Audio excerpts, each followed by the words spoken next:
HIKEEBA, folks. This is Pete58 with Shadow the Hedgehog, and we're here for another episode of Is It Real? Now, I know it's been a while, but I've been busy with some other stuff, but I think this episode of Is It Real is going to be a good one. It's about, not about whether or not aliens are real, but whether or not aliens are a threat. I believe in aliens to an extent.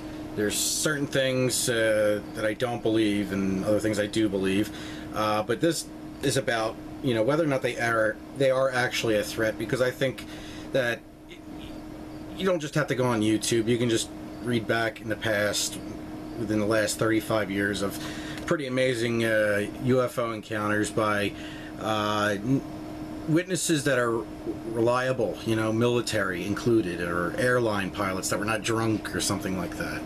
But I'm going to start it off with one of the first mentions of UFOs, and I know you're going to debate this, because I would too, because it's from the Bible.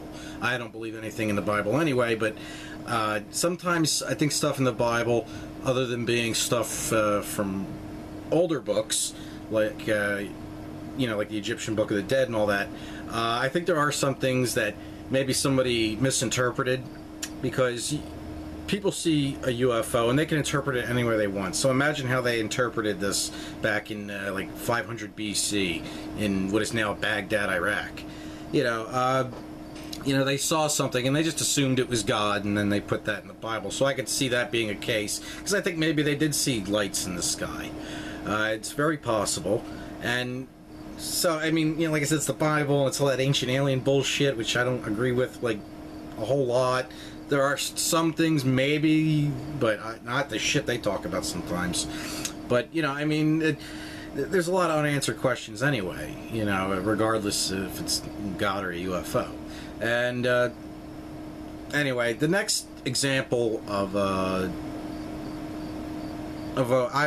witnessing a UFO, I guess, I'm not sure what you call this. It's a 15th century painting called the Madonna with Saint Giovannino. Sorry, that's the name. And it's a picture, if you don't know who the Madonna is, it's what the Catholics refer to as Mary, the Mother of God. In the painting, it's titled the Madonna, and she's holding an infant who is Saint Giovannino. If I'm mispronouncing it, who cares? But that's not the point of who's in the painting, but what's in the background. And if you look, I got the picture of it here too, I'm including, and the links to everything here.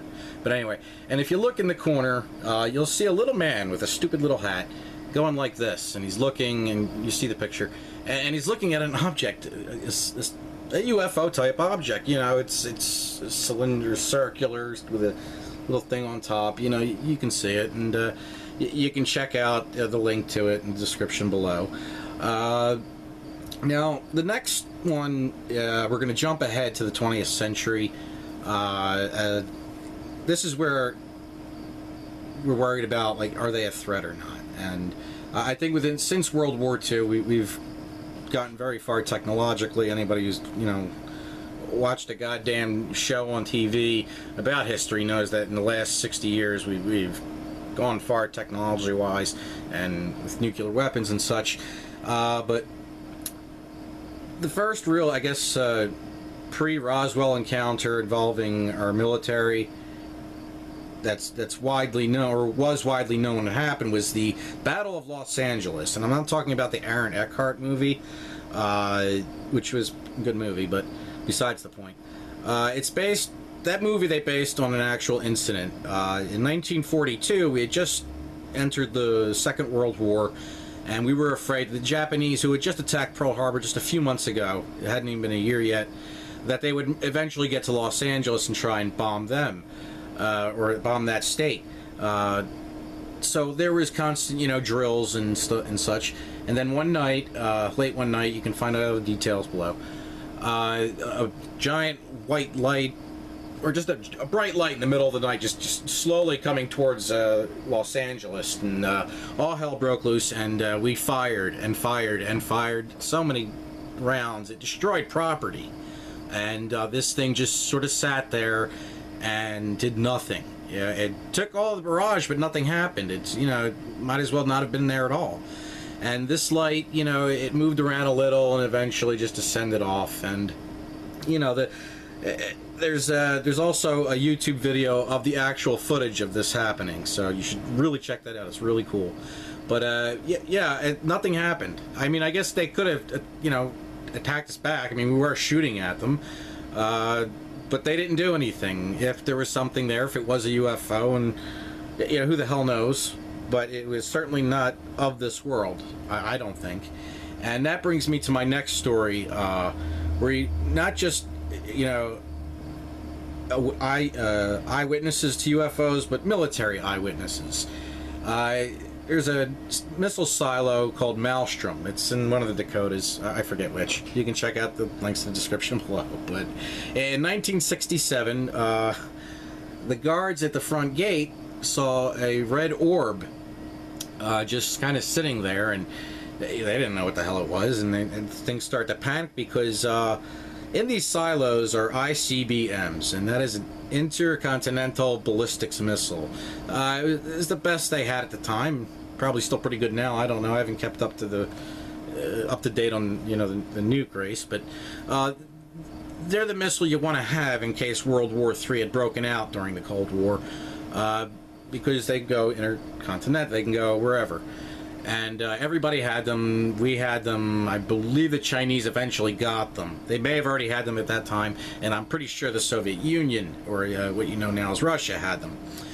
And these things are never turned off. They are always on because, you know, once you know, the Soviets shoot, you shoot one of these things apparently, and either hit their country or hit the goddamn missile. I don't know, but these things are never turned off. They were never turned off. I mean, they always had B-52 bombers carrying nukes 24/7, and these ICBMs were never turned off. Well, when this red light made its appearance, they turned off, all of them. And a week before, some miles away at another missile silo, the same thing had happened. Now, they had turned them off, and obviously that's otherworldly. That's, you know, it wasn't the Soviets, it wasn't the Chinese. That's something out of this world. It's fucked up, ain't it? And, you know, you can't explain it. There's multiple witnesses to it. Check out the Freedom of Information Act, you know? I mean, seriously, it's all there. This isn't, you know, made up bullshit. They just turned them off. They didn't set them off. I guess if they had the power to just turn them off and on, they could have just, you know, no, fuck yous, and sent it to fucking Stalingrad or whatever. You know, I mean, that's just, you know, that's the fact of it, is that, you know, they had the power to turn them off and on. They could have had the power to just, you know, launch them. And they didn't. Now, why is that they turn them off? Maybe, I don't know, maybe to fuck with us, if there really are aliens. And I'm going to get to that in a second as to what I really believe. Now, for a more intimate UFO encounter, I sought out somebody. His name is Travis Walton. Now, in November of 1975 in Arizona on a logging job, he was a logger, he and his co-workers, there was 5 other people, and they had seen this bright red light in the sky. They were driving towards it, and they stopped and they saw this object just floating in the sky. And Travis, who, you know, I read his book, and it's excellent, and I don't know him personally, but he talks about himself in the book, and he seems like, because he was about in his early 20s when it happened, mid-early 20s, and you know, the kind of person he was the kind of person I kind of was at that age. You know, just not arrogant, but, you know, you're the cool guy, everybody likes you, you know, and he seems like, you know, just that kind of guy, an ordinary guy. And, you know, and me, if I had seen something floating in the sky, I probably wouldn't be too scared to get out, and he wanted to see it, and I probably would have done the same thing. I don't know. That's what I think. I believe I'd have probably done it too. I probably would have gotten out. Now, anyway, he had a personal alien encounter. He was abducted. It was corroborated by numerous witnesses, all 5 that were there. There was lie detector tests. They all passed them. You know, it's obvious something happened there. Now, if you'd seen the movie Fire in the Sky, it's a good movie and you should see it, but you got to read the book. The book tells a lot more than the movie could, you know. or the movie does. And if there's ever a movie for them, Hollywood to reboot, it should be that, because I think they could include more stuff from the book.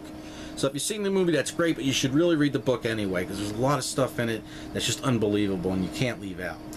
Now, anyway, he was abducted, and he had been face to face with these creatures, and I had asked him about what he felt, if he thought they were a threat. And he responded. He actually wrote back to me, and I'm going to read what he wrote, and I'm going to include the screenshot in this video. Now, based on my personal experience, I would say they mean us no harm. If there were bad aliens, it is absurd to think we could stop them. They could engineer a devastating extermination and we'd never know where it came from. Hollywood always conjectures things where we trade blows or have jet dogfights. A simple, abrupt weather disaster or alien-designed plague would get rid of almost everyone. If they wanted our planet, it would have happened already. And that's something, I agree with that, you know, because I really believe he was abducted. I really believe he had some kind of unreal encounter, you know, I mean, just something, you know, that I think that's for real. You know, people still say he's full of shit. I don't think he is. You know, I read the book. I'm telling you. You know, it's. I believe him. I think he really was abducted. Now, the thing I believe is I don't think that there are a lot left. If there are aliens, I think most of them are gone. They're probably all dead, and the few that are running around are probably the ones, you know, that probably picked up Mr. Walton, you know, or, you know, that fucked with us in, you know, in Malmstrom, you know. I mean, you know, it's like Travis said, you know, if there are bad aliens, then who's to say they aren't going to just fuck with us like assholes? You know, they're bad aliens. You know, I believe that most of them probably are gone. They probably, you know, wiped themselves out. I mean, we're on the verge of doing that, and, you know, I'm sure... that must have happened, and there's probably a few running around probably. And, you know, as far as a lot of these UFO encounters, I don't think it's always them. Like in Roswell, I think there was something that crashed, and it was probably a UFO, but I don't think there was any aliens in it. I think it was all just like drones. We've got drones, and if they're supposed to be more advanced than us, then why would they risk constantly coming over here and all this to get shot down possibly if they couldn't prevent it from happening when they could just send a drone like we would do? I mean, yeah, they're advanced, so they could probably come up with some kind of weird gravity drive where they can, you know, go light years in just a few minutes. But, you know, maybe they're drones. That's what I think, you know. I think there could be some around, but I think most of them, they probably got themselves wiped out in some crazy ass war. There is another eyewitness account in Germany. It's a woodcut.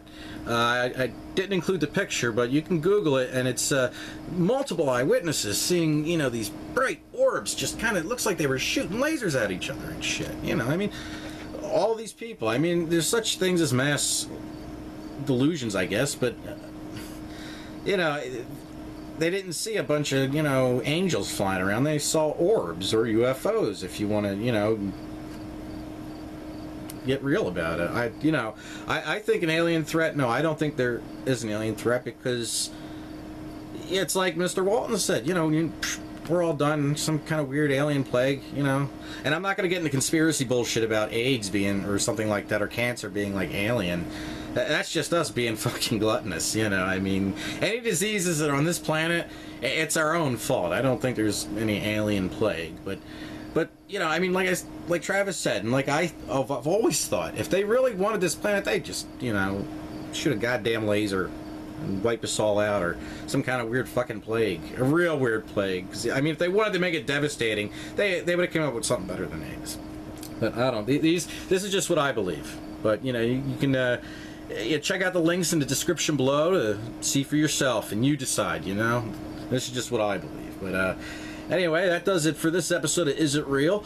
I want to, you know, just thank everybody for watching, and I hope you like this video and sub to this channel. Spin dash that like button, and check out my book, The Time Rippers. It's available on Amazon.com. So, Shadow, you ready to spin dash us out? Yes, alrighty. HIKEEBA!